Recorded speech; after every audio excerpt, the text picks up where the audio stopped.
Podcast film Un château pour Noël. Présentation du film. Le réalisateur est Mary Lambert.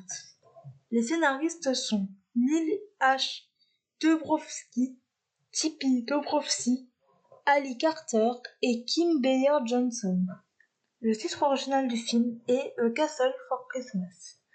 Les acteurs principaux sont Brooke Shields dans le rôle de Sophie, Carey Wells dans le rôle de Miles et Vanessa Griff dans le rôle de Lexi, la fille de Sophie. Le film dure 1h38 et il est sorti le 26 novembre 2021 sur Netflix.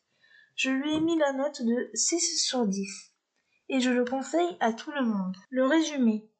Quand une auteure américaine négocie l'achat d'un château en Écosse avec le propriétaire, un dieu grincheux et réticent, le résultat est bien plus qu'un compromis. Ce que j'ai pensé de ce film. J'ai bien aimé ce film de Noël qui se passe en Écosse.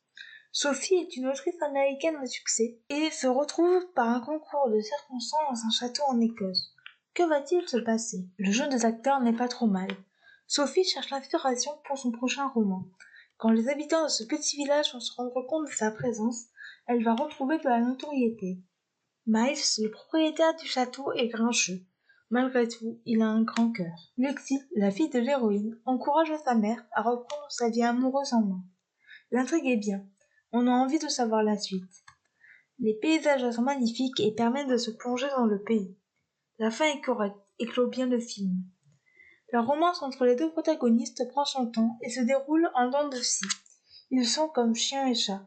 Par contre, il y a des petites longueurs. En bref, un bon film.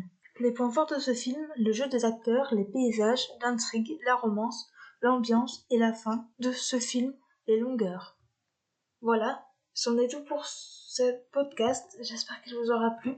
N'hésitez pas à me donner votre avis et vos commentaires sur YouTube, à vous abonner à la chaîne.